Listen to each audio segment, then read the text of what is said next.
Hey, good evening, everybody. Thank you for joining me. I truly, truly appreciate it. I got no other than Rock and Roll Hall of Fame, Chuck D. Chuck, thank you. Thank you for coming on my platform.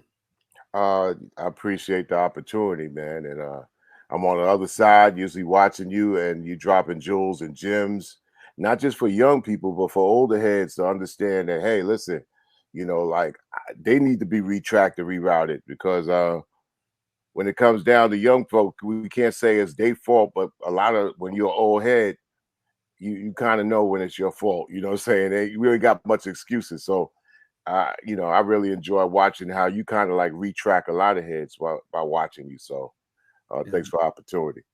thank you, man. Like I can remember first, coming upon or coming across, when y'all guys was into it, man, like Public Enemy. And Mhm. right now, Public Enemy number one. I can remember like being on Brooklyn House. And right now, where it's like I'm locked up facing a murder charge, and my buddy on Walter King Tut Johnson, came across the radio. Everybody, see, yo, Glaze, you hear that? You hear that? Tut just, recommend Public Enemy number one for you or whatever. And what I'm Mhm. saying is like, when y'all listen to y'all, it's like I'm talking about like right now, fight the power. And right now I got a letter from the president the other day, man. Those were some very powerful words, even way back when. And to me, like I told you, that's when, like I say, hip hop had a conscience. Hip Mhm. hop was like, to me, like you just had that gravitating voice that when you talk, it was like E.F. Hutton. Everybody to stop and listen because it's a powerful message, even way back when. So to me, Well, yeah, I like to say that me and my brother, I think our voices come from our pops. So we were one of the fortunate, but back, we're older from, you know, the early 60s. I'm born in 1960, my brother 1963. There was a time, man, was everybody kind of like shared fathers and, this stuff in the community. And you talk about the uprising of a certain mindset in the 60s. We come from that in Queens and then later on moving to Roosevelt, Long Island. So the 60s and 70s had a rise in our consciousness anyway. It was no big deal for what we considered like common sense in the 60s and the 70s, no matter wherever somebody came from. Like we always say that in the 60s and the 70s, we might have all been broke, but we wasn't broken.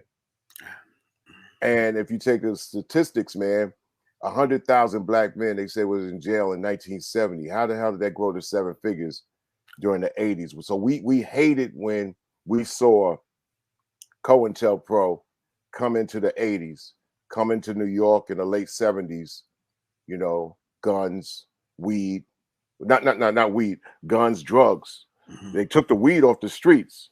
And what was manifesting in Brooklyn, Manhattan, especially the Bronx, Queens, at that time, well, I mean, people could go see Original Gangster and see how that all manifested in the movement of that was intertwined with the government. mhm. And so what happened in the 80s, we saw swell up in New York in the late 70s, and the 80s swept on in.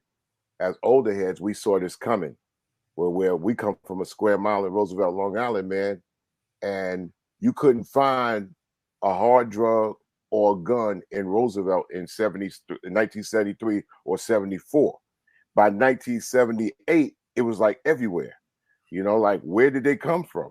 I remember this cat got shot in Roosevelt in 1974, and everybody was asking the question, Gibbs, like, where did they get this gun from? Because a gun back in Queens and Long Island and all that, a gun was like, oh yeah, your pops was or uncle was in the Korean War, and they had a Luger in the closet, or the Wow. sawed-off shotgun.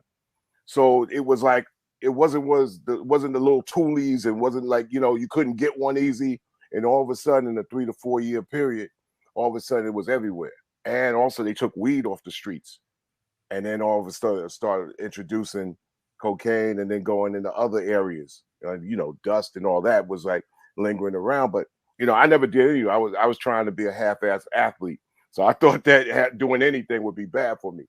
But but we all intertwined, man. We come from a square mile town, and everybody know each other, and you got the ups and the downs, but everybody related to each other.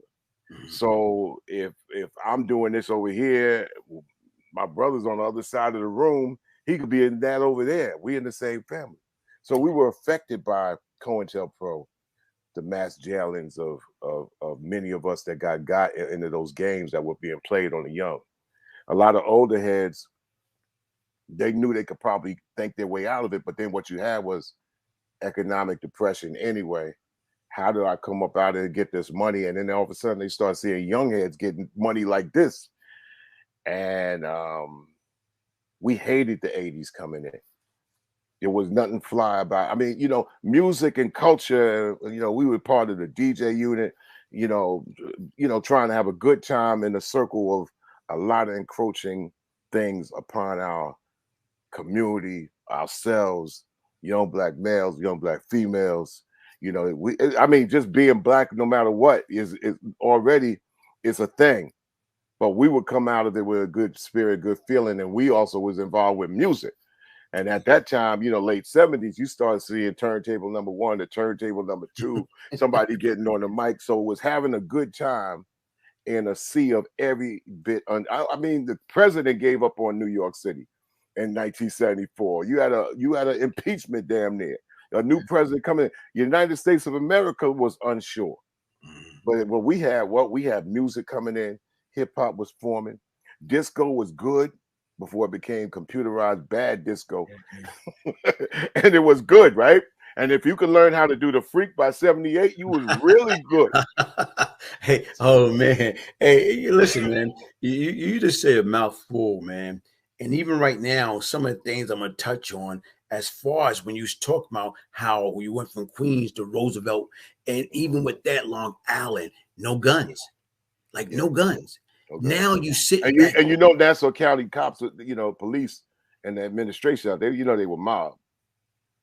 They were mob. They were known for being mob. They knew you cross Nassau County, you got like police, but they mafia. You know what I'm saying? Yeah. It's like nobody know nothing for nothing, but they if anything is going to know anything about gun fear, it's going to be that, right? But even now, look, back then, no guns. Like you say, unless they went to the wars and they had a little side piece or whatever. Now all of a sudden it's guns everywhere. These kids carry guns in their backpack and a school bag, and you got all these mass shooting. And I'm just sitting back thinking about, whoa, how in the heck all that stuff got out of hand? And then not only that, you hit back on as far as we talk about how was hip hop formed, how was music formed with the technique and the one turntable, then the 2 turntable, then the mixer, then the mic, then the battle. And then right now I just listen, and I just did something Saturday from a panel in regards to where hip hop started and how it started, because there's a big debate between Busta Rhymes and Fat Joe, whereas they saying who started what, who did what, and even right now, to me, they were shorties. They were shorties in the 80s and really, really like damn near kindergartners in the 70s. But Brian, just think back, man, and I know you was a shorty. That when you heard hip hop, it made you feel like euphoric. I mean, if you had nothing else in the world, like I said, we might all been broke, but we wasn't broken. And the thing about it, we were all connected, man.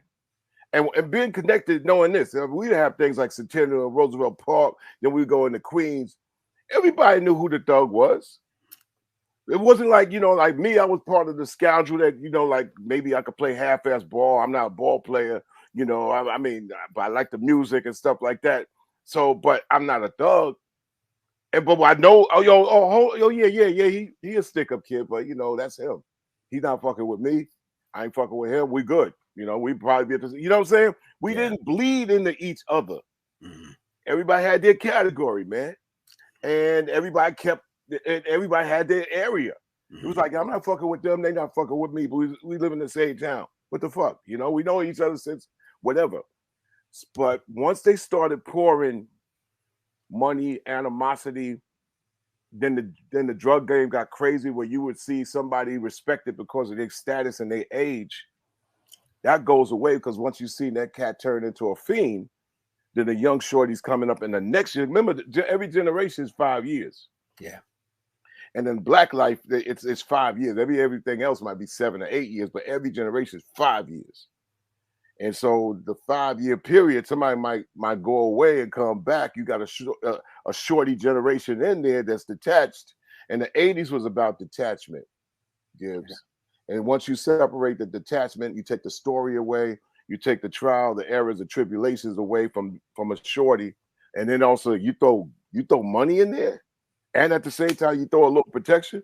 Once upon a time, a little dude wasn't going to go to a big dude and talk crap, but the equalizer came along, and it changed the game because it made those that had some sense silent, and it made those that might have just felt a little superiority get loud. And here we experiencing 40 years later, where they're give the rewards to the loudest in the room. You know what I'm saying? Doesn't mean that there's a sense going on, but it's just a loud volume in the room. So we remember that time, but we got to understand what was bestowed upon us. Mm-hmm. And the older heads if you go back to the older heads that actually went away, came back from Vietnam, and they had a hard struggle. They were probably the last generation that dropped jewels that nobody looked at as having nothing. Or there you, old head, you ain't got nothing. It wasn't about that. It was like they had so much up here. You know, they could pull your girl riding backwards on a Stingray. You know what I'm saying? They were right. You know what I'm saying? They just had it. And back then in the 70s, and this is what hip hop was able to bite off of. Hip hop was able to bite off of, like, you know, like, yo, man, I'm gonna take the jewels that old head have and like put this in the rhyme and get this party popping. There's some cats used to get on the mic and kind of they had game. You know what I'm saying? The DJs had game, and they would try to also find ways to keep the animosity down, because if they got so much game, cats get jealous, so that they would have a smooth way to making the dudes feel good. Yeah. So that was everybody being attached. The 80s. I don't know, some like COINTELPRO, the counterintelligence program, you know, the forward program of J. Edgar Hoover breaking up Black communities by any means necessary, and making us look at ourselves as the enemy instead of the real enemy that was dropping all this on us. That extended into the 80s in a very bad way. You had the 666 president, Ronald Wilson Reagan, that came in, and he was really the one that said, I'm going to make America great again. Wow. At Black and brown people's expenses. But you know what? Hip hop countered that, though. Mm-hmm. No matter what you throw, hip hop found a way to do like Muhammad Ali and do the Ali shuffle on him and come out like Superman and the greatest. Right, exactly. So, but understand this: when something comes out so great, to be the antidote to the problem, understand the enemy starts to have a blueprint for two more destruction plans, maybe 3 more down the line. So we were just able to say, man, hip hop is that vehicle. We love to do it. We like to do the music. If we had an opportunity to do records, we'll do these different type of records, like we would do radio shows and drop jewels as well as having fun. The bottom line when you're doing music and culture is that you want to be able to have people have fun and say, man, I enjoyed that. I could come back and do that again. It ain't a one-time thing. It's like, damn, I wish I could do that again. Damn, I wish every day would be like that Friday night we went to that gig, you know? Friday, Saturday, Sunday, yo. Block. I'm talking about block party. Yeah. So and I'm talking about even right now, you 14 years old, you know, not supposed to be anywhere. Sneak into this place. It was this place called the Zoo. Yep. It was on Atlantic Avenue, Atlantic and Nordstrom. And right now is like you got the good music, but you go in there and person can get their head chopped off or whatever because they was about it. But still back then, you know, even with that hip hop stuff, it was so clean. It was it was made to have fun. People go out laughing, you know, trying to get the girls. But when you know, I'm asking you from a standpoint, when did hip hop stop being fun and start turning to gangsterism, killing, robbing, stealing? Well, to tell the story about Brooklyn has already been a planet for a very long time, its own planet. I mean, when they talk about hip hop in the Bronx, jumping off in the Bronx, they tell a part of a story with somebody from the Bronx or went there from Manhattan to understand that you talk about the migration of people into New York City, they're going to be spread amongst the 4 and then later on 5 boroughs and in the tri-state area based on like what they could afford, what situations are set up for somebody to go and still go to work and come back and pay for the spot where they lay.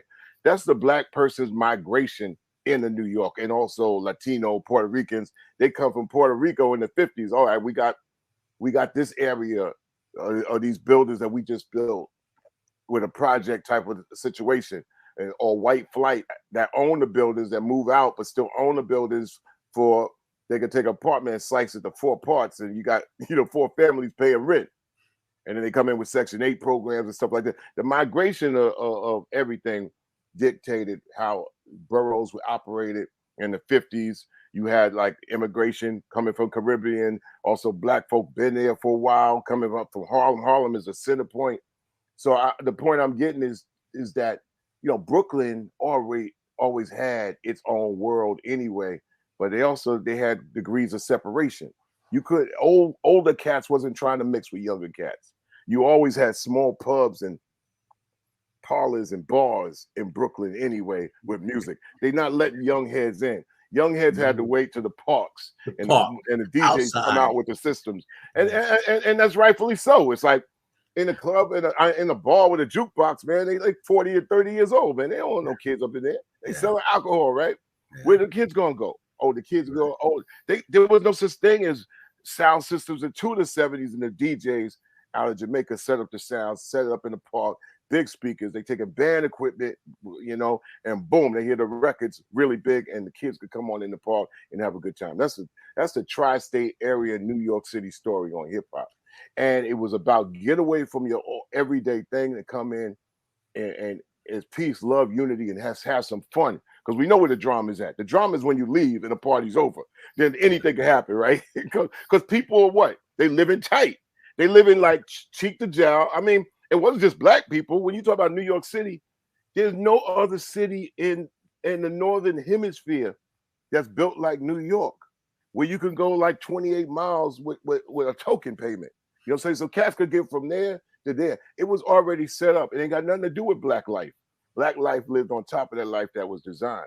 So it was about peace, unity, love, and having fun. Why? Because it's tight. We tight. We packed on each other. So we got to have some breathing room and let it be the music. So we're starting to get into the thing of the story of the gangsterism and all that.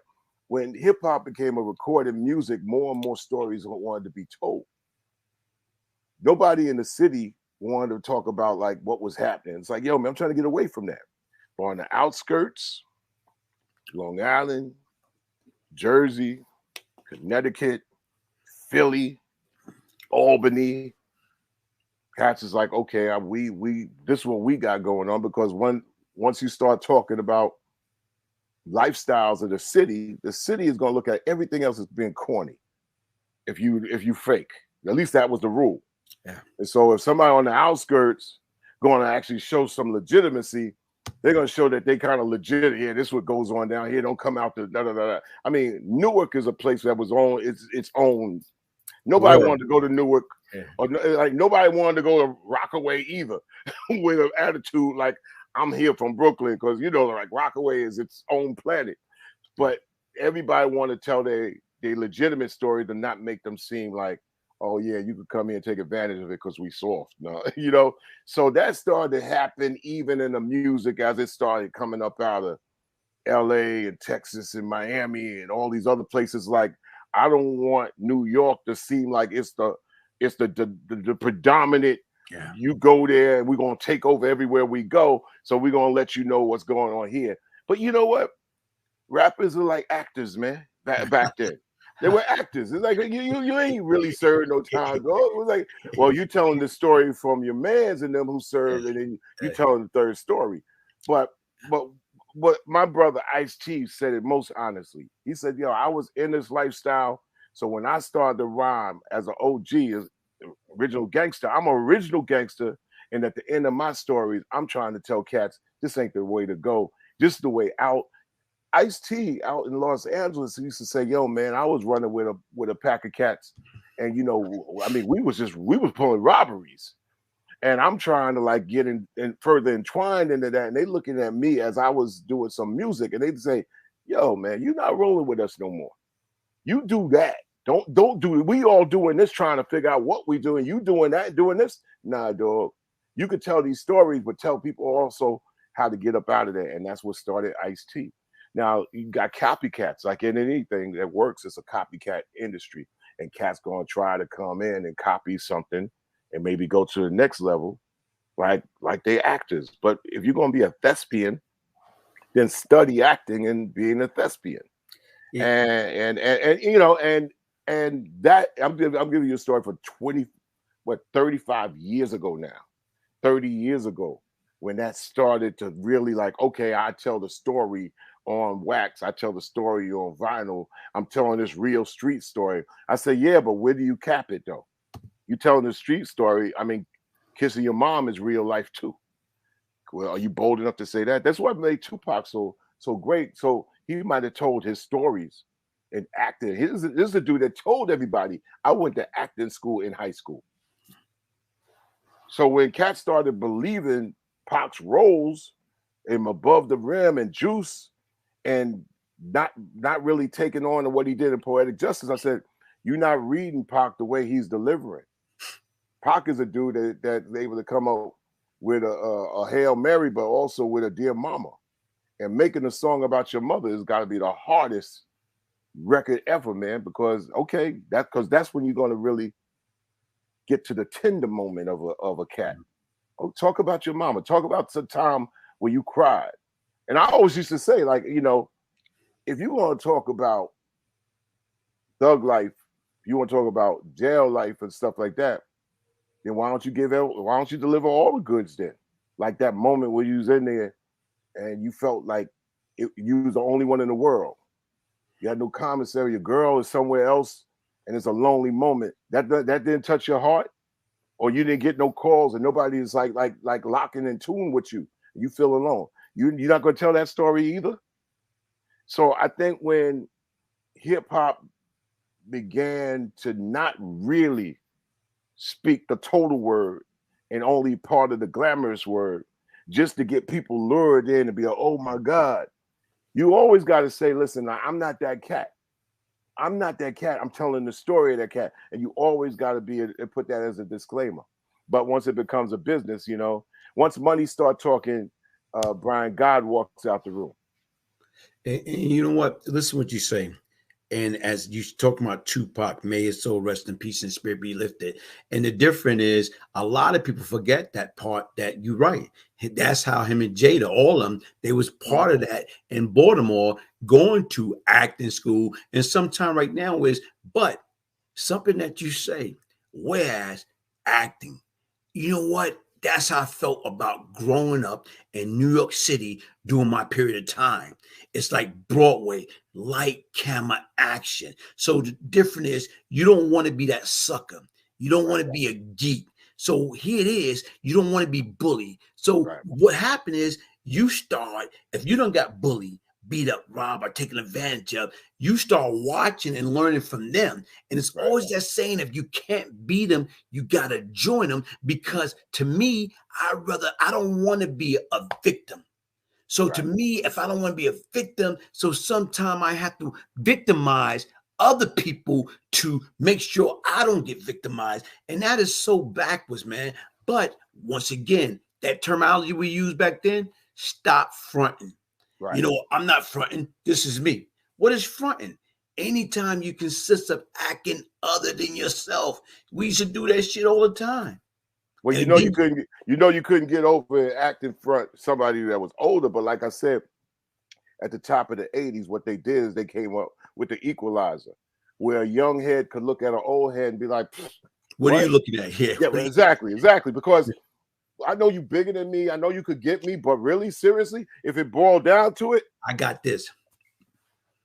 The beginning, and whenever you remove knowledge, wisdom, and understanding of age being the number one stat, not money. You remove that, from a community, you remove it from a family, you remove it from a structure, you remove it from a company, whatever. When you remove that and you remove like the male being involved with that, notice how they say the male being the dominant figure. I'm just saying the male being involved with that, man. You got anything goes, man. You don't have nobody to give you checks. Like, yo, yo, yo, yo, yo, yo, yo. I mean, it wasn't like old heads would beat somebody young down. They would just, they carried enough of this to make you like, wow, man, that's a lookout love.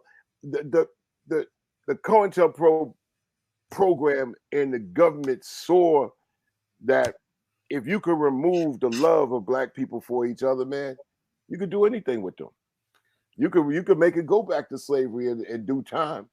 You don't want them loving. As a matter of fact, you don't want them loving each other. Matter of fact, you want them dead. And ironically, we come to this point where I reached out to you, B, and said, "Yo, man, your speech on the young brother PMB today on the latest episode was so profound, as the media and the world out there grasping for answers like straws in a hat, man.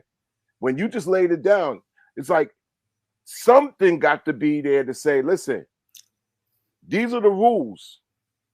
And I'm not going to give you the street handbook, but I got to give it to you in like 60 seconds, dog. This is what's going on. This is a jungle sometimes. It make you wonder to keep your ass from going under. Really? I got to drop a message to you in less than 60 seconds. Don't get caught up on your phone. But if they don't have that wisdom that's also flying up the boom, break it to them and quick, you know, look, man, we looking at a top 20 hip hop rap dude list under the ages of 30, man, and the casualties are bigger than any war by the KKK, man, trying to do, you know, whatever they did in the last century. Also, we know, Brother Gibbs, is that we can't go with 20th century conversation in the 21st century either. Yeah, but you know what? Like, even thank you, man. Even when I do peace, and like even with that situation with that young man, PNB, you know what I'm saying, Rock, it just struck a chord. And it's like right now is you just trying to listen to understand, like, guys, what the heck is going on? Like, you know, even right now, I just like, you know, going back to Marvin Gaye. Yeah. You know what I'm saying? What's going on? Like right now, going back to being social conscious. How can I love you when I hate myself? So when you got situation and circumstance and you got a person where they can't drive what they want to drive, they can't wear what they want to wear, they can't go over here with my daughter and my girlfriend and have a meal, despite it is a rough neighborhood, despite it is you got wolves everywhere. And that's what I always try to tell people. I remember a situation whereas I'm over there, I'm from Brooklyn, I'm at Marcy Projects. I probably got like $20,000, $30,000 worth of jewelry on my neck. But when I'm looking over there, I'm seeing a whole crowd. Okay, so what I did is, as I'm in my Volvo, I act like I grabbed something, and I went like this, put it over here. So to me, despite I didn't have anything, they didn't know that. So when I went across the street into the project to take care of my business, automatically they already spread the word. Oh, he got a jammy. Oh, he got an automatic.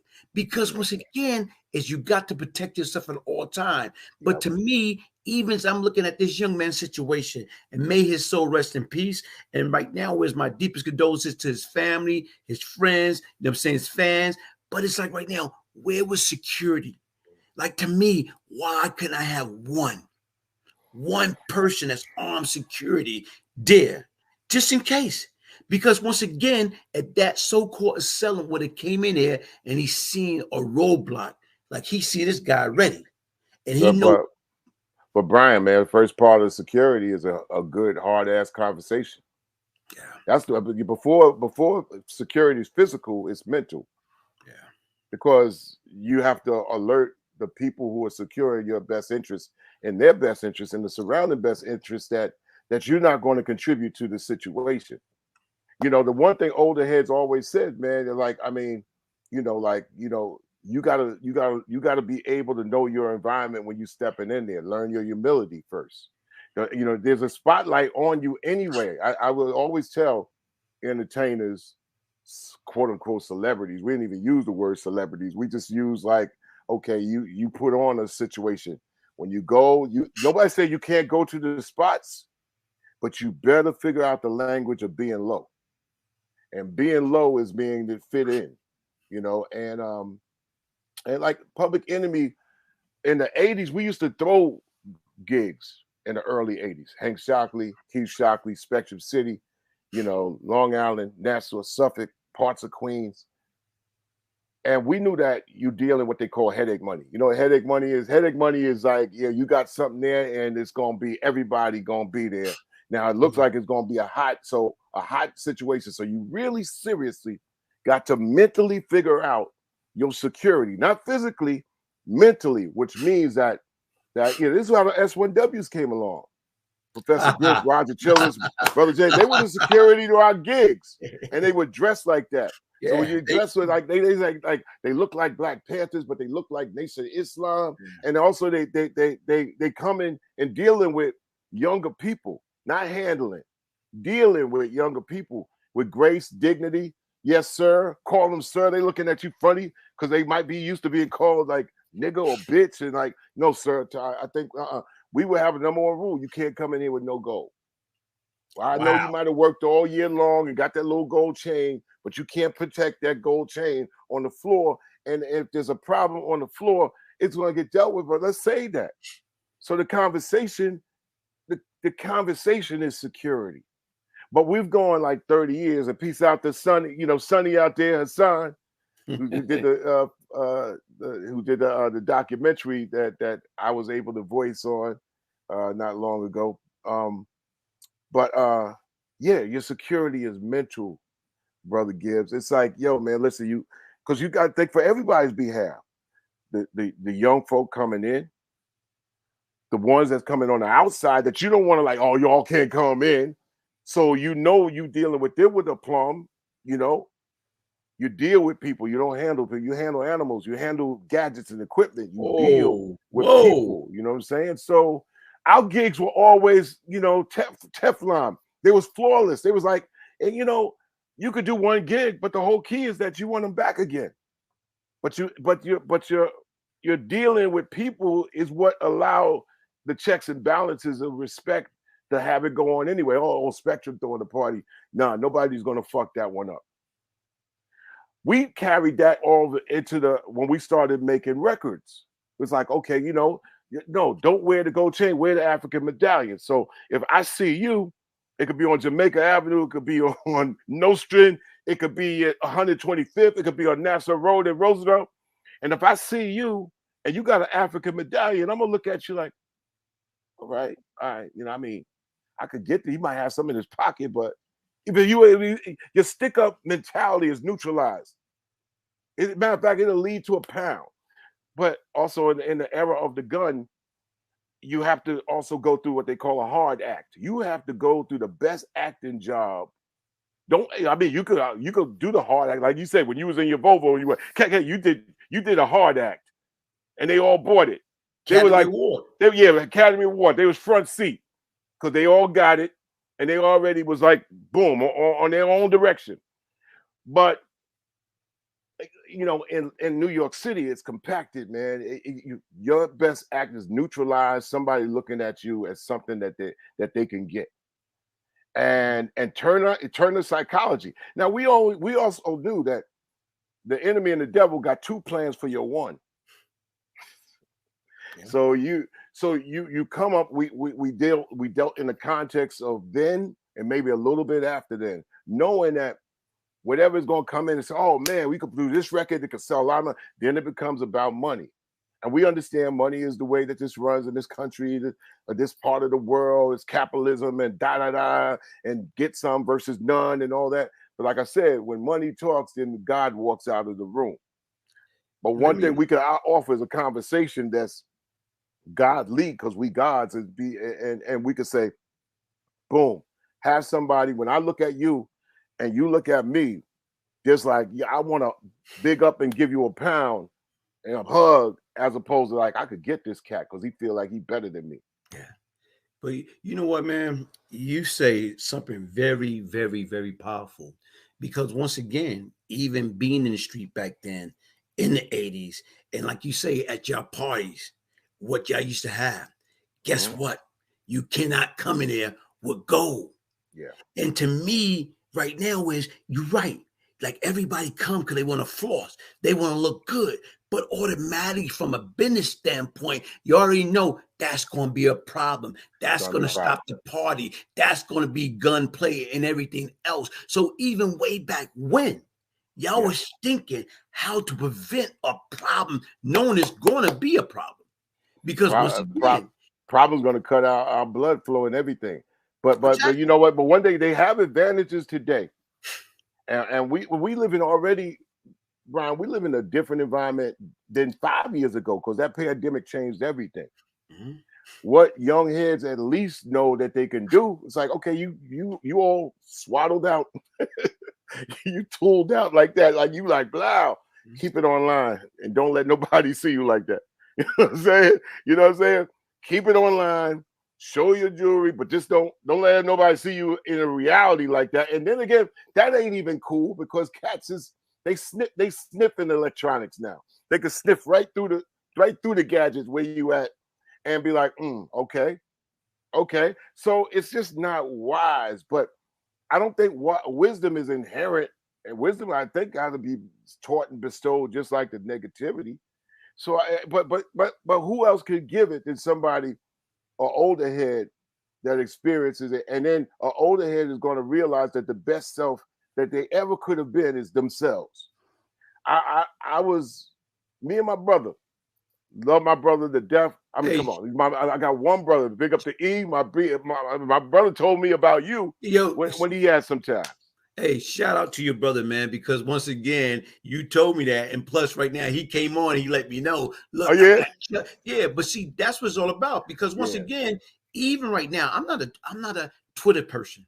Right. I don't really be on Twitter. And just so happened, I had this young guy put me back on Twitter. And then when I saw something from you, I'm like, wait a minute, Chuck D? I'm like, wait a minute, hold up, man. I got a letter from the president the other day. So I'm like, wait a minute. So that's why when I reach out to you and you base you right now, hold up, man.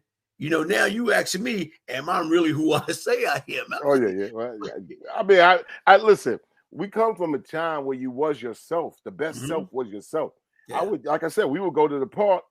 My brother be running with them, but I'm his older brother, so he gonna come and definitely defer to me. But in his crowd, he gonna run his crowd in his way. And me, I ain't gonna be like, I ain't gonna be in the middle of that with y'all. We were all happy to be in our zones, in our lanes. We wasn't trying to be in somebody else's lane. We wasn't trying to show like, yo, I'm that cat over there, or I wish I was a ball player, but I ain't. So I mean, I know who I am, and I'm good with who I am. I think younger people, and even these celebrities out there, you know, you got to be able to be shown inside your skin. That's your skin and who you are within, man. That is the ultimate jewelry you ever could have, man.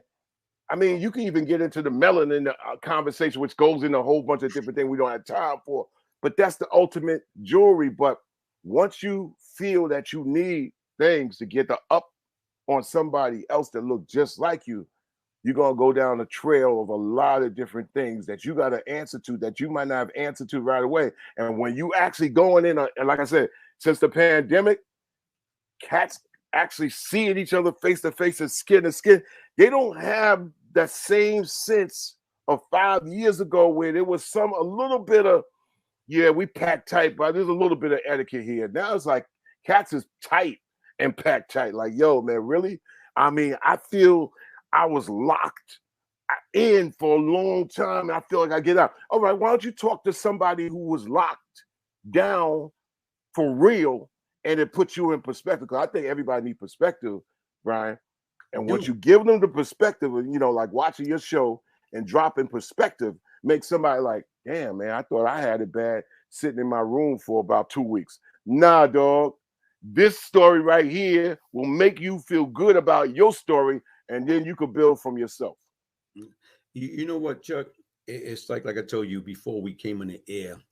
I can remember, having a conversation before the pandemic with LL Cool J. Shout out to LL, man. Shout out L. And like I said right now is, and what people don't understand, man, you, Public Enemy, LL Cool J, Kumo D, and so many other, like even right now when they did that self-destruction, you're headed for self-destruction.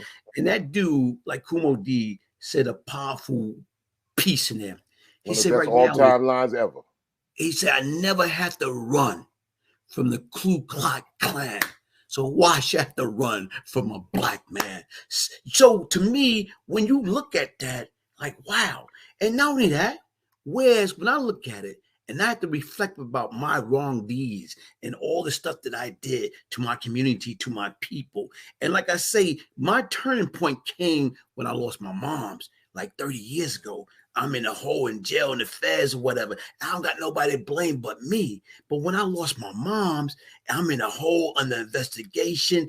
And you talking about cry. You talking about I lost it. You talking about I lost the person that was the most important person in my life. My mother was my mother, my father, my big sister, my best friend.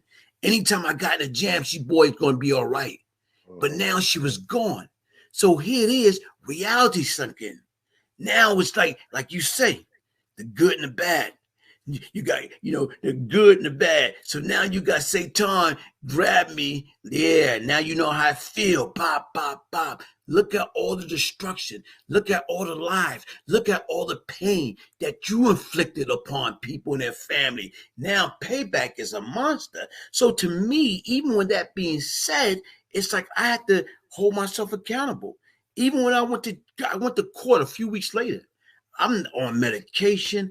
I'm out my mind, but I can remember before the judge sentenced me, he asked me a question, what do I have to say to the court?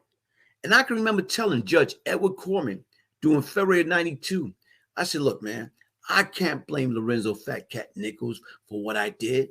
I can't blame Howard Pappy Mason for what I did. What I did it because that's what I, Brian Glaze Gibbs, want to do.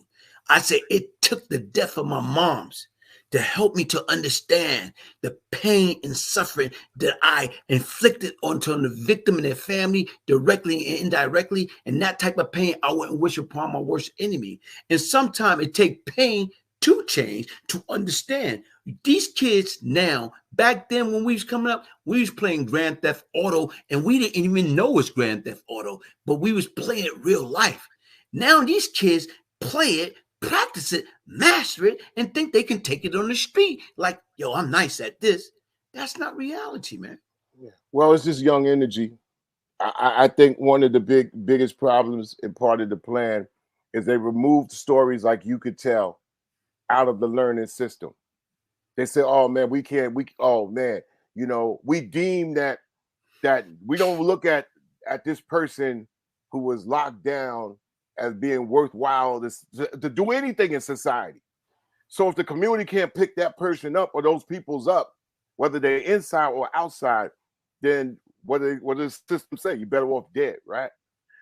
When you have the detachment of the real stories that could really seriously reach young people getting into the practicing of doing shit, you're gonna have diminishing returns in honor, integrity, all those things that make us look at each other like we feel good, like we family. I don't know you, you don't know me, but we feel like we family, so we good, right? All those things start disappearing when you take like the knowledge, wisdom, and understanding and experience out of the equation. The fact that you're not teaching in a school system is a mistake for the curriculum of the school system if they give a damn about our survival in the first place. Where do these stories get told? Oh, we know one thing, that in the movies, in the records, in the industry, in the television shows, that you could present an image that's harder than hell. And even if a cat gets got or whatever, you got no end to the story. It's like even if somebody does something out there, they disappeared. No, they didn't disappear. They're in the penal system. They're in the prison industrial complex. I don't know what that is. Jail, bro. Prison. Oh, yeah. I knew, my mans and them went up. You ain't visiting them. It's like they disappear into this thing. And so therefore, where's the lesson learned? Is the lesson learned for the person that did it, or is the lesson learned for the community that could learn from the situation?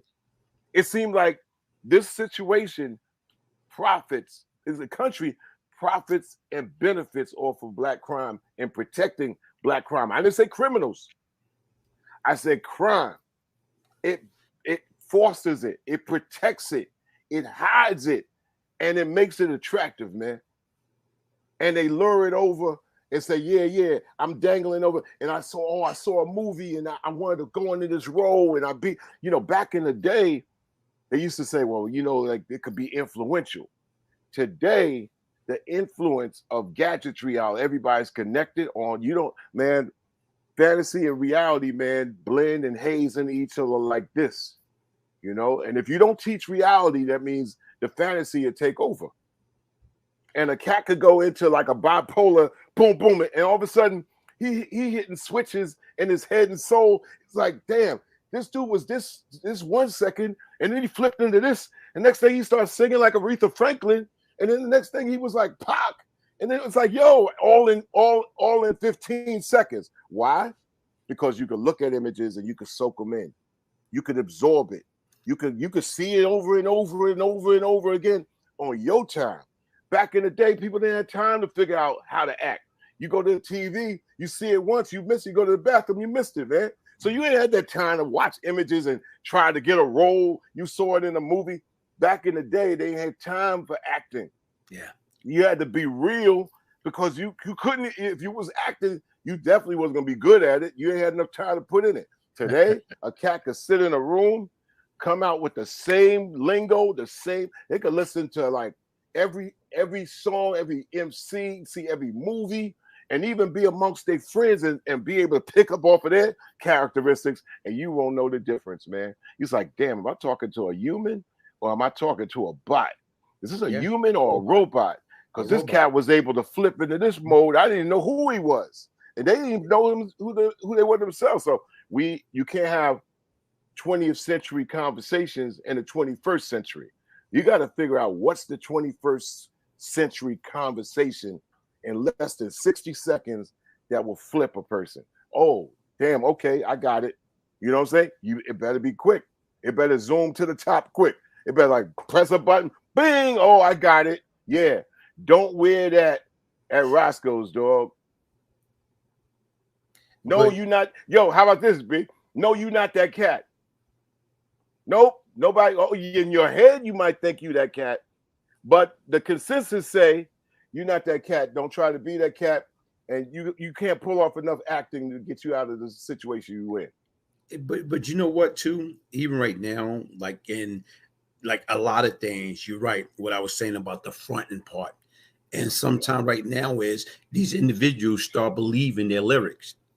They start believing, like, the funny part is like with dealing with people and themselves. And I guess sometimes I was on a platform last week. Shout out to my man Hashan Campbell. He got a huge platform. And right now I was on his platform. And somebody was there on a panel, and this cat, like 40-something years old. And to me, he questioned me about, you made a deal, you rat, you snake. I said, yo, listen, bro. You don't understand. You don't know me or whatever. And right now, I'm just listening to this individual, and he's going off. Well, my dad killed the cop, and my uncle threw a bomb, a grenade into the precinct, and I've been in jail all my life, and I'm a real dude, and I'm this and that and whatever. And I'm like, whoa. I'm saying, like, this cat, like, literally, you 40-something years old, you bragging about your dad killing somebody. You looked up to that. You bragging about your uncle.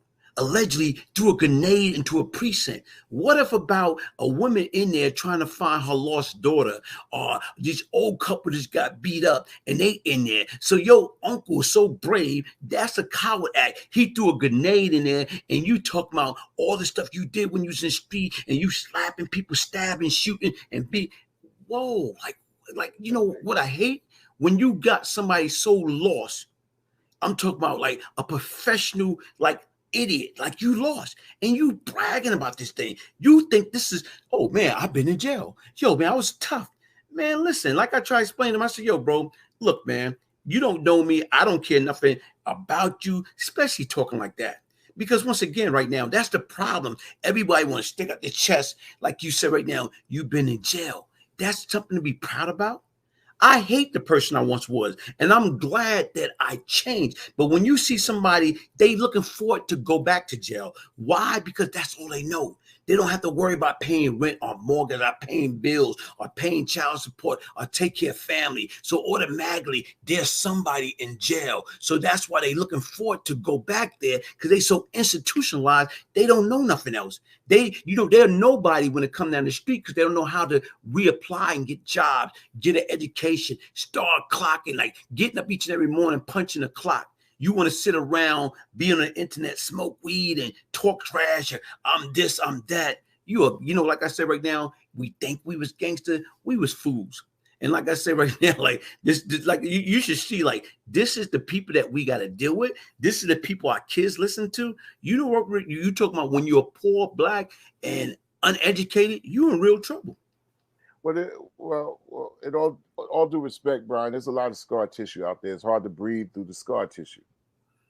A person like that, you can make certain arguments for things, and you can make certain concessions that I can't say.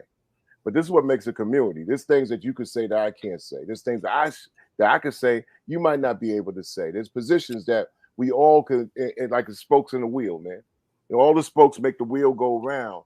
It's like, you know what, man? I'm not trying to hear old head Chuck tell me out. And I never ever, there's a perception about, yo, Chuck gonna calm down and drop signs and tell us what we should do. I ain't never did that in my life, bro. I have always offered that a person could look within if they could get to themselves, because the hardest person to get to is yourself. Yeah. And they say, there's all kinds of God on the inside, but on the outside they lose them in the crowd.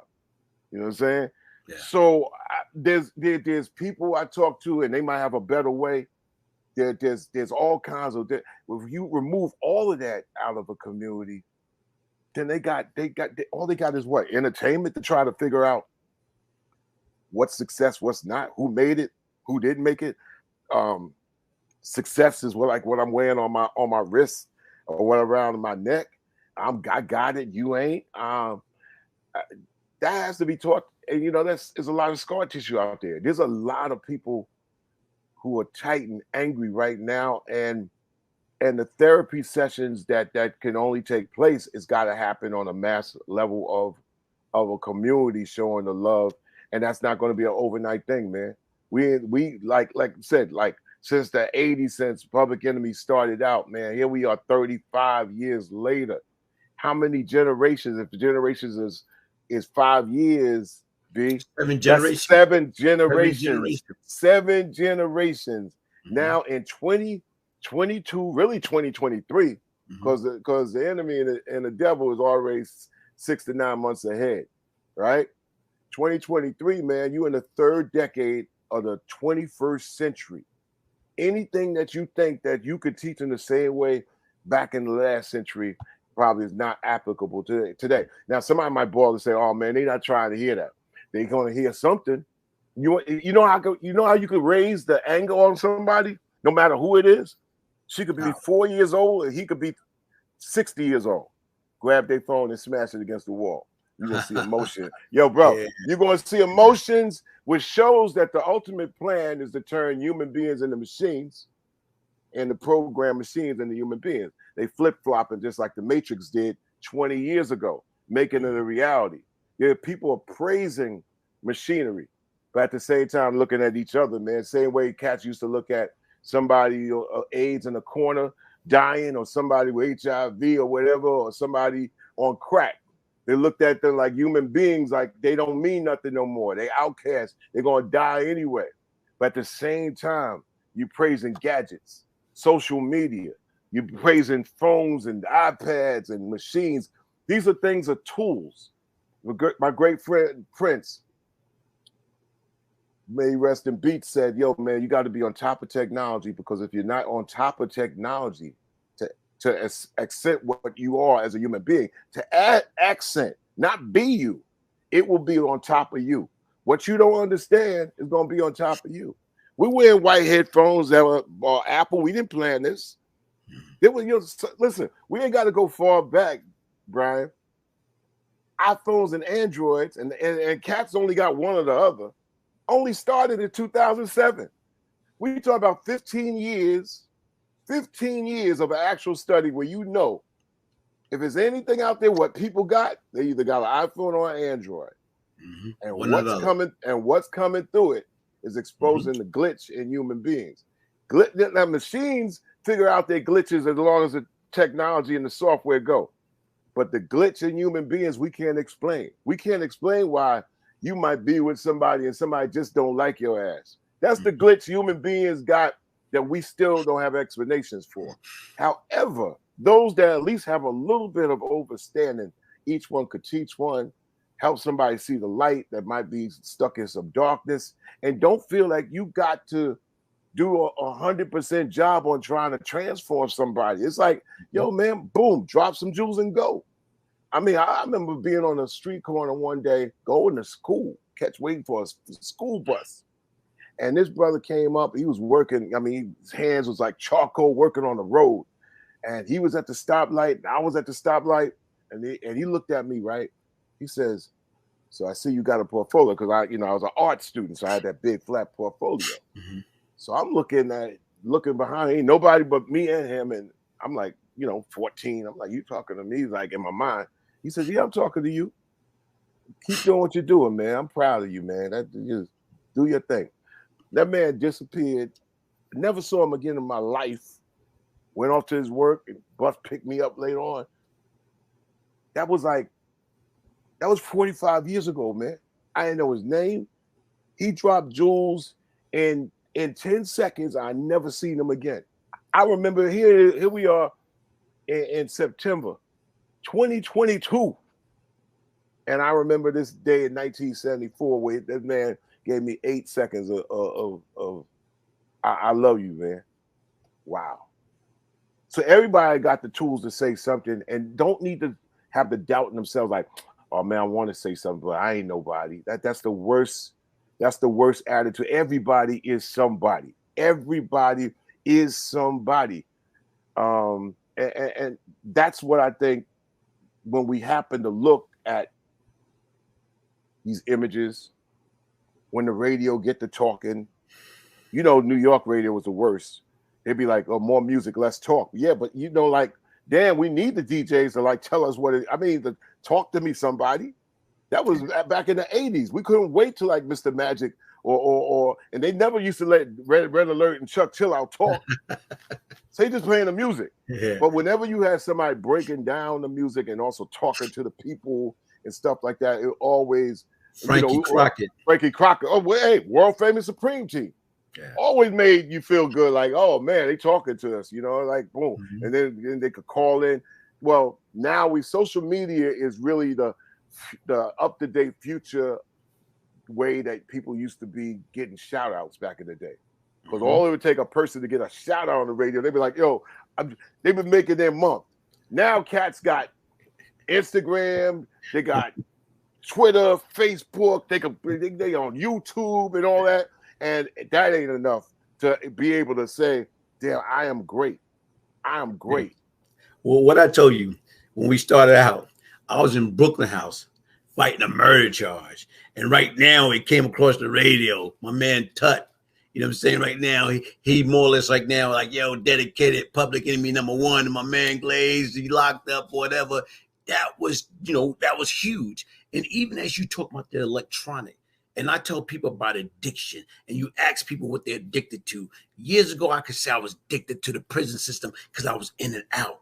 Now, here it is. You got people addicted to sex, addicted to money, addicted to drug. People addicted to social media. People addicted to this electronic. Right now, the lady put up, Miss Matthew, LJ just show us how a 12-year-old spazzed out because his mom took his phone. He trashed her home, over a cell phone. And what I'm trying to say right now, come on.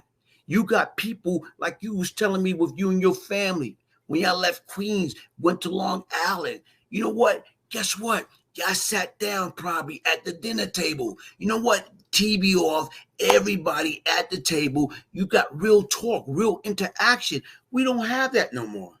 We gotta find ways. We gotta find ways to. I mean, look, if the gadgets are there, you know, your show is helpful.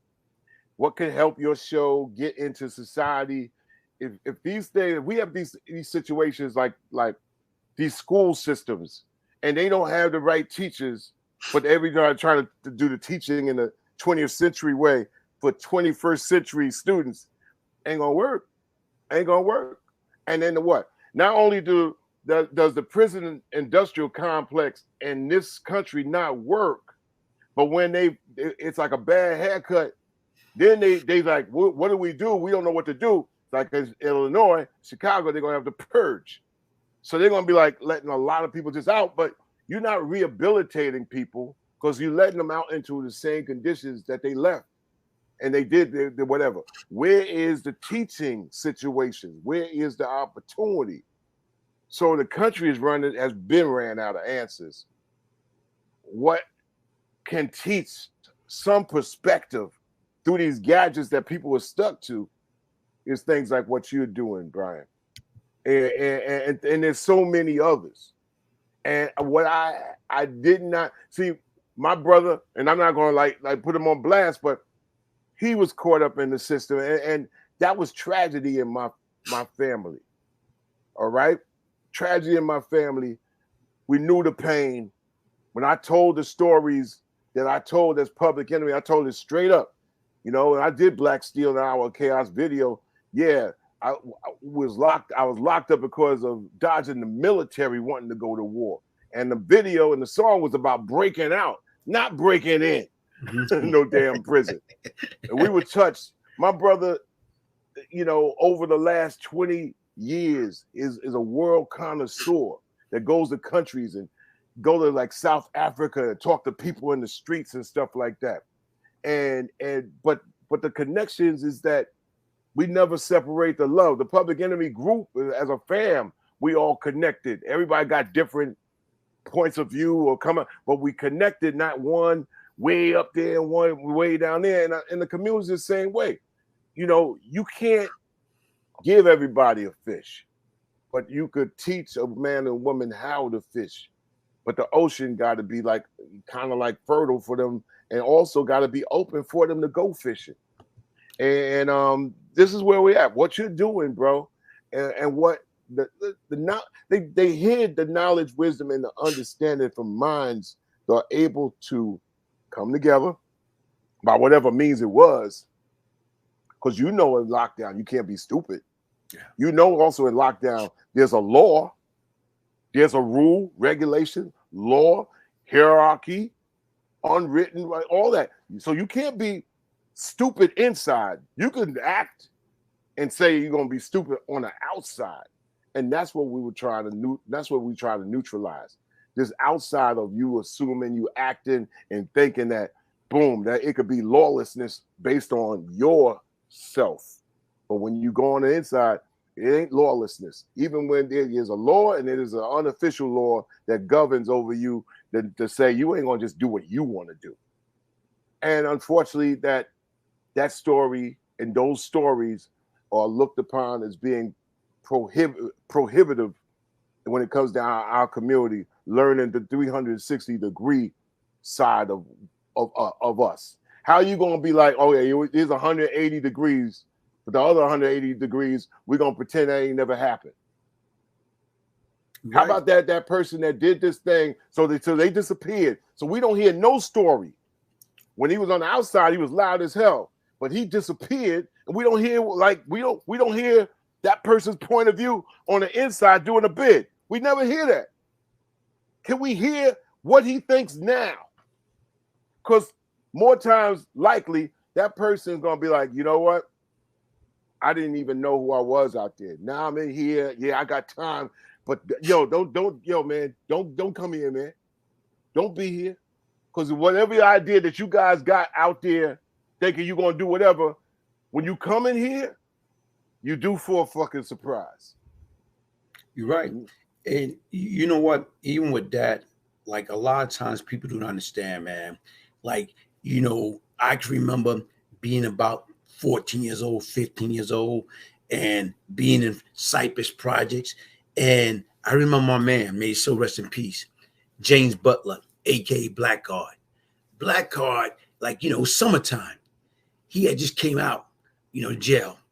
And right now he got on his nylons, like, you know what I'm saying, period. And this dude looked like a Greek god, all cut up, and talking about, you know, all the stuff he did, and, you know, how, you know, they slap box and they did this. And I'm talking about he looked like a Greek god.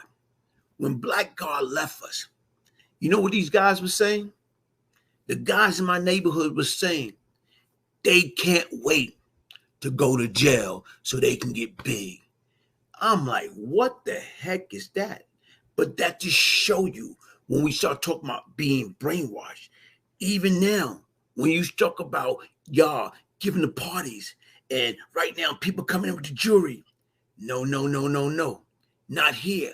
So once again, people do not understand. They feel wearing gold, platinum jewelry is a sign of success, is a sign of, you know, that they accomplished something. But the difference is they don't even understand what we doing to ourselves. We enslaving ourselves, putting this the chain, the shackle all over again.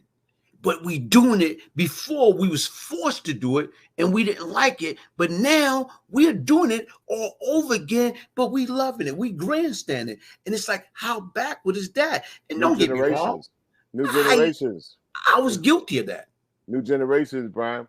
You know, the thing is like people say, well, what's the difference between now and 89? You know, y'all did fight the power and all that, you know, and that's the biggest difference that is 30 years later. You have people who once wasn't here. I mean, who wasn't there. They've been born since. Mm-hmm. You have people who are no longer here. That was back in the middle of the mix then. Somewhere in between, the transition and the handoffs have to happen. You know, it takes a nation of millions to hold us back. Myself and Flavor we are in a jail cell. And that cell was to be symbolic to say, this is the Black consciousness inside the United States of America. We're going to break out of this. Black Steel and Hour Chaos is on that album. You know, we said the gun fair that was going on in the Black community is going to spread everywhere to be normalized. We tried to prevent that. Says like, yo, think here. We in 1988 was the first significant hip hop rap situation that did a concert in the prison when we did Rikers Island. And we transformed the whole everything. Rikers Island, for one day, we had lecture, we performed in there. All the TV cameras, Rolling Stone came down. And we wanted to do a prison tour in the United States. And we wanted to do, why not? Like Johnny Cash, right? We want to go in like Johnny Cash. That's how we say, you know, Johnny Cash did it in prison. Even B.B. King, James Brown, we wanted to do the same thing. This is rap. And we're going just, I mean, I spoke, Griff spoke, Roger Chiller spoke, James, you know what I'm saying? You know, Flav spoke, you know, and this is 1988, bro. Last time they let Public Enemy in any prison. What were we going in the prisons with? We was going in there with some knowledge, wisdom, understanding, uplifting. Yo, when y'all get out of this, we could really, you know, that's when they they press the button like Public Enemy will never, ever go into any prison and do none of that performance shit ever again. So, but listen, you got to know who you are, what you're in the middle of, and the enemy is on the other side. And then also you got to do a damn good guessing game on what you don't see. Mm-hmm. because you have the context of the time that you're in now to think ahead, pulling context from the past to be able to strengthen your word for the moment, man. You know, Hey. I mean, we're gods, but we're not God. You know what I'm saying? Look what this young lady say, Miss Matthew. In Prodigy memoir, he shared how he had on his jewel in India, and a poor local, he called it the rapper costume.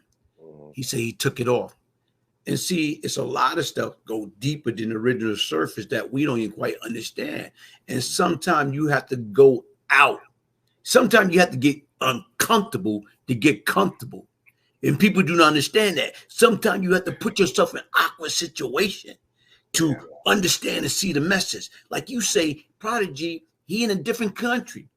Yeah. And right now, this dude told him that is a rapper costume.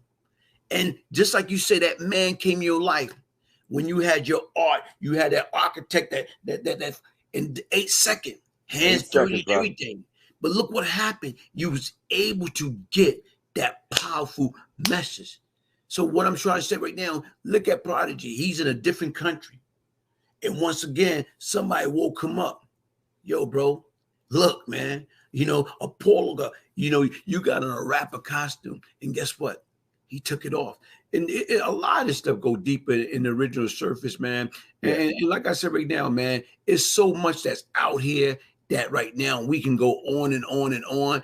But my objective right now is not just delivering a message, but delivering a powerful message, a positive message at all times. And even right now, like I be trying to tell these guys, listen, man, I'm not here. I was once the problem. Now what I seek to do, I seek to be part of the solution. How do I right my wrong many years later? So those that out there listening, and I'm trying to tell you, crime doesn't pay. There's no shortcut in life. Only thing come fast is trouble. Easy to get into, hard to get out. Because I know from 14 to 24, when I got 24 years old and got picked up by the feds being on the run, guess what? I knew it was over. And people don't understand where as far as I knew, guess what? Even before I caught the case, I gave an order for a hit. And I was at my mother's house. Just got a house built up from the ground up. And somebody called me with some information. And I told my guys, next time we see him, he's out of here. Less than 12 hours, he was gone. And right now, when I got back, and I'm saying right now is, who am I to say who live and who die? I'm not God. And I cry about that. And when you know when you're doing wrong, and you know, like we think we want to be about that life. But guess what? You want something, then you get it, you realize that's not what you want because you know you're better than that, man. You know, and to me, I look at it, I celebrated 25 years of freedom, July 28th, never look back. United States probation officer, you know, the U.S. Marshal gave me 45 days before I recommit and go back. The probation officer gave me 90 days. And right now is, guess what? When I found out about it a year and a half later, they said, yo, look, you like a poster child. We surprised. I said, how long you gave me? 90 days. 90 days? Well, the marshal only gave you 45. But that's what they say. That ain't what God say. That ain't what you say. When I knew enough was enough was enough, I got tired being stupid. I got tired being ignorant. I got tired taking my head, hitting against that wall for nothing. Man, listen, man. And I refuse to let my mother love, teaching, and upbringing continue to be in vain. Enough was enough. They made me say uncle. Well, everything you're saying, like I said, I watch your podcast. Your story needs to be heard. Like I said, I have about we're in the age of the podcast, so I have about 20 podcasts waiting for me to jump on, and I don't have all the time, but like I promised you, early on, and even in the summer, I said, listen, I got you because I'm a fan of what you're saying. I mean, I'm fanatical of what you're able to put to add perspective to make somebody look inside themselves and say, all right, boom, you know, I got it good, or I can have it good. And when you have a lot of voices out there going in that direction, it could go against the tidal wave that kind of flows us right into the sewer.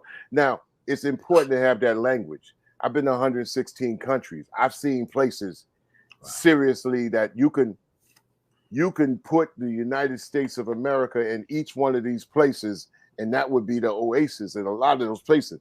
But it's important for me to not come with a language that belittles a person's situation, like they ain't doing nothing, or I've been here, and and I think y'all could. So, but at the same time, I must know my role as an OG and as an elder to be able to say, if you open, and I don't have an open door policy. I don't have a door.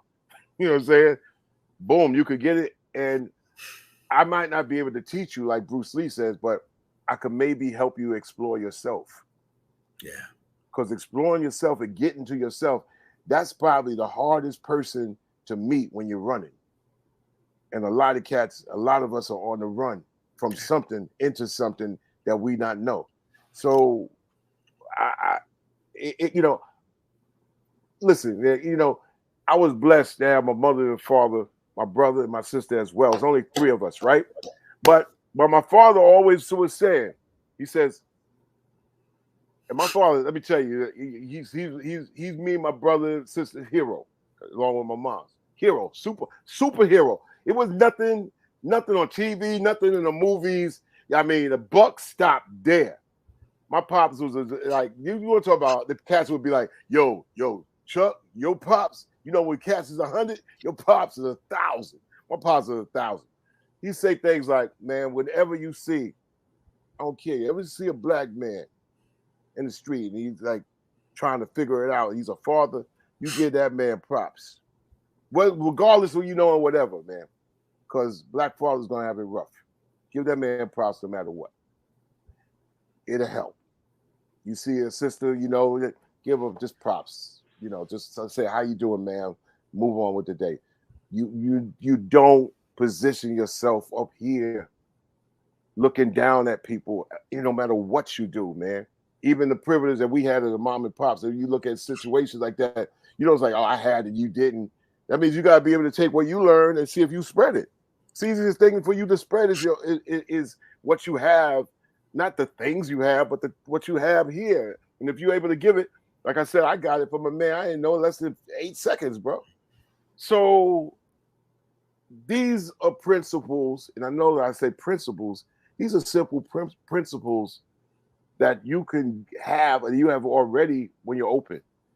But this has to be retaught in a 21st century way with a 21st century language. And I might not know how to teach that language to the next person. All I know, Brother Gibbs, is that you got it in your way, and it helps. And you know what?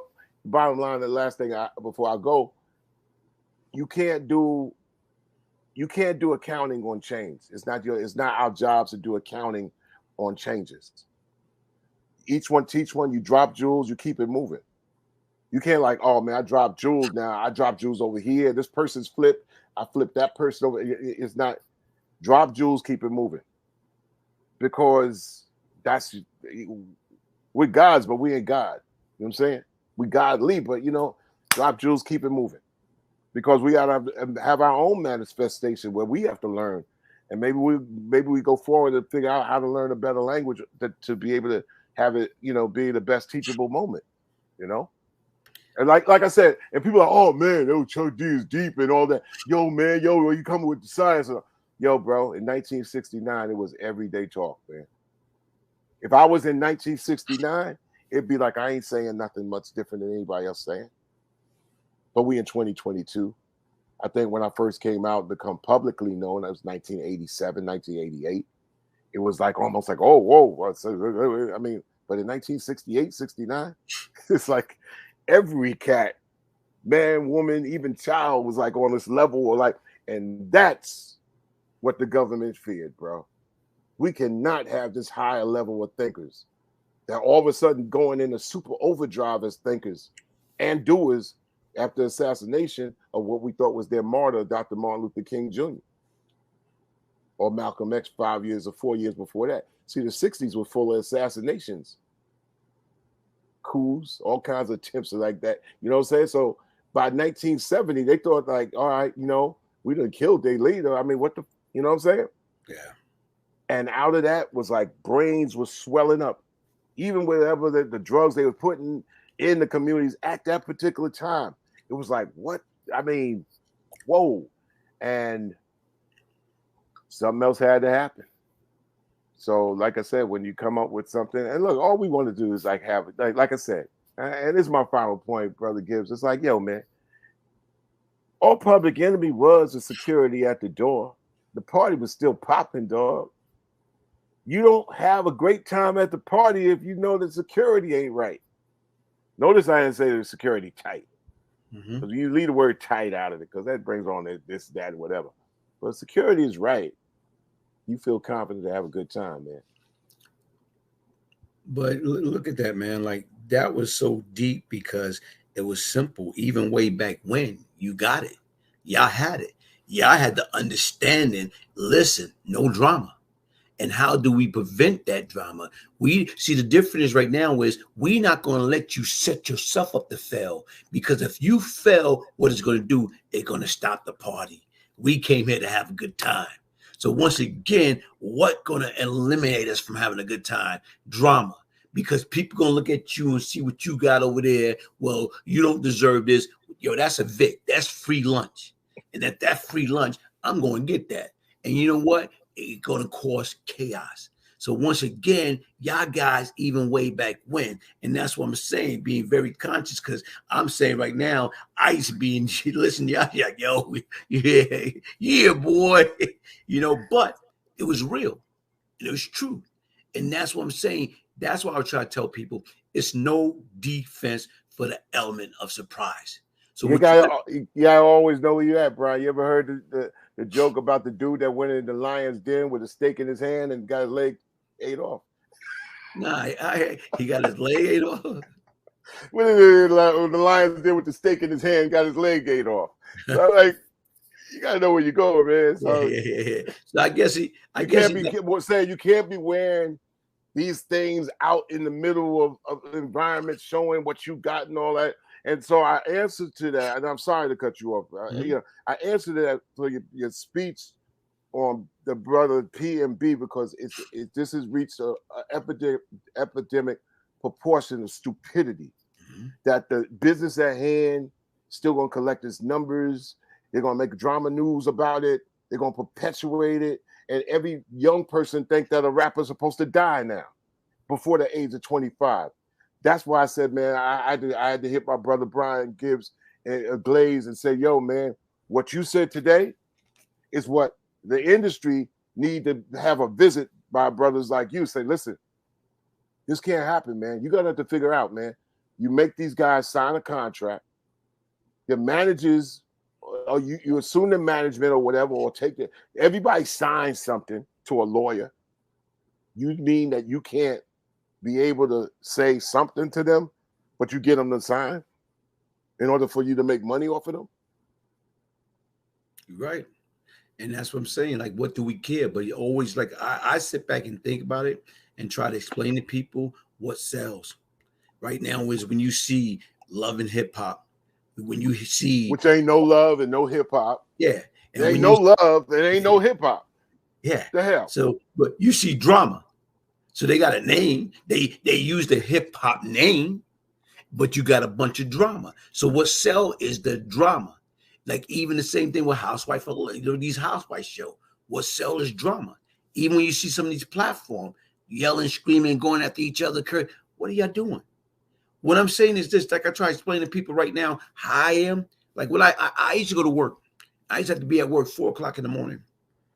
And right now I used to rally up my guys. How many of y'all guys want to be here? Everybody all mad because early in the morning, nobody raised their hand. I said, look, let me let you in a secret. I say, I never want to be here. I said, but let me let you in a secret. I'd rather be here than be in a penitentiary.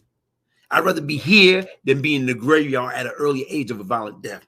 I'd rather be here than being homeless, here than being hungry. We all got choices. And what I respect about y'all over me, I went away when I was 17. Y'all guys here working, got a job, doing it right. I look up to you. I respect you. I admire you because you was way smarter than I was. That's the reality of it. You made them feel like kings when you told them that. Come on. That's what it's all about. How? My mother taught me it's best to give than receive. And that's one of my things I'm trying to push with my nonprofit organization. It's best to give than receive. And whatever I can do to coach, counsel, and train and help people to get where they need to be at in life. Like, people don't understand. Like, to me, I got a speech problem. But guess what? I would always have a speech problem since I was a kid, but that didn't stop me. I was not going to let that handicap me. I'm not going to handicap myself.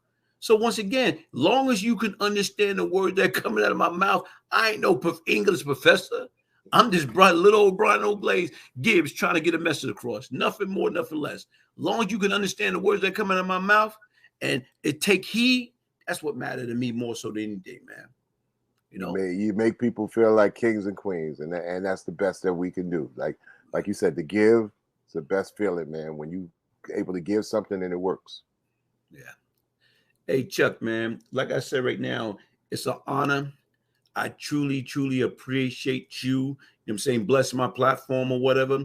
Like I say, listen, anytime, like I say, you want to come back or anything I can help you with, you let me know. And guess what? I'm not Michael Jackson in Jackson 5, but I'll be there. I'll be there. Just appreciate call my you, man. name. I'll be there.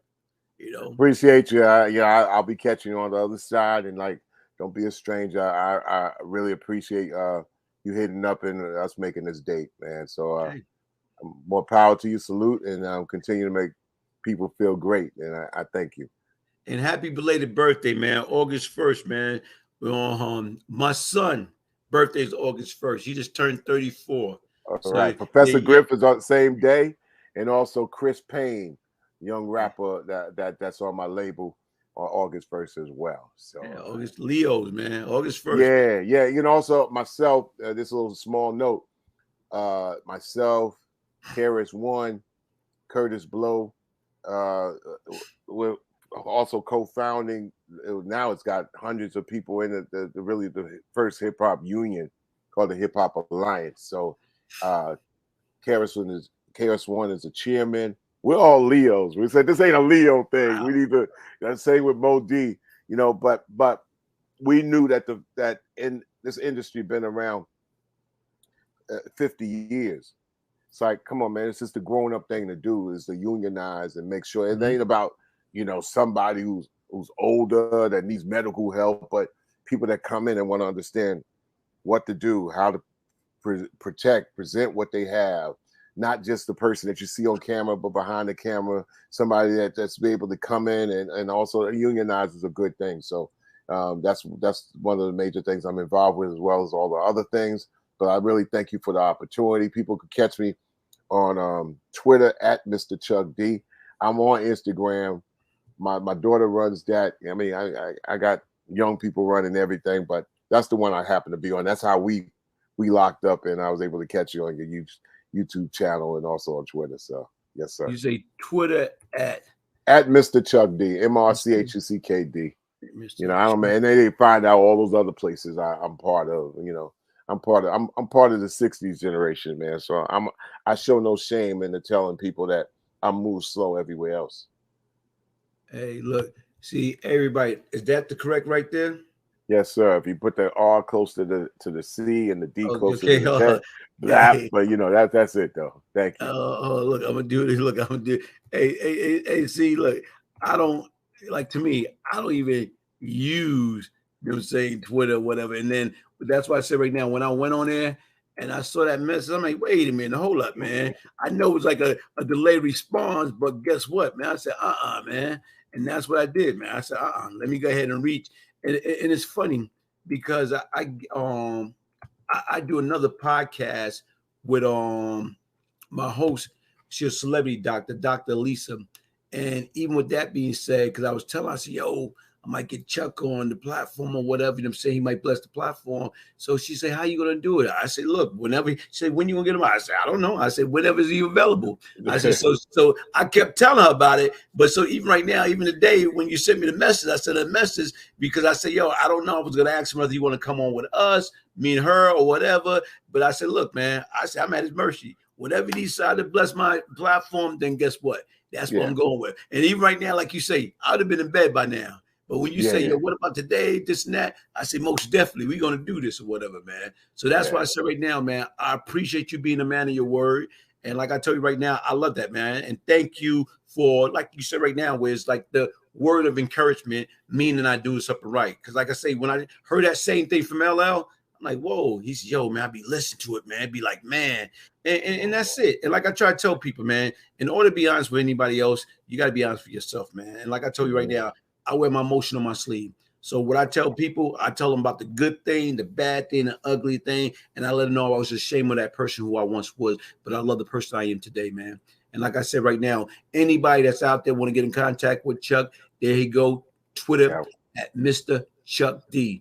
Like I said right now, bro, like you have definitely inspired me. Your song, like certain little things, I'll be working out. I got a letter from, yo, man, look, that used to pump me up, do my little pull-ups, my dips or whatever, you know? So I appreciate that, man. You always kept it positive.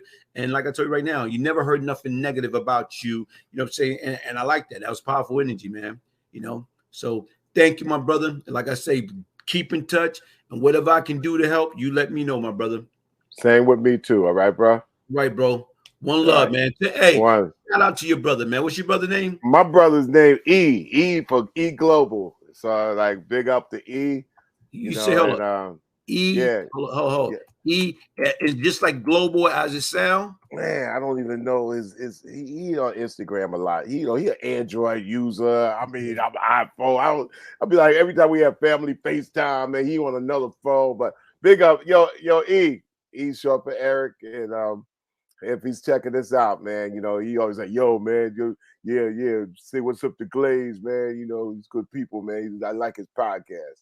And our brother got one coming up soon on the rap station app called, you know, it's Talking Shit. So but it ain't got no curse word spelling it. It's TKNSHT, and we take out the vowels. So and he's gonna give some of his stories, and you know, I love him to death. He's my guy. All right. Hey, like I told you right now, like, you know, to me, I appreciate him, you know what I'm saying? Because once again, he told you about me or whatever, and he came on my platform. I said, yo, man, I know he told me, because you said it straight up, man. My brother put me on to you or whatever, man. Hey, but folks, that's what it's all about, man. Like you said right now, how do we build together, man?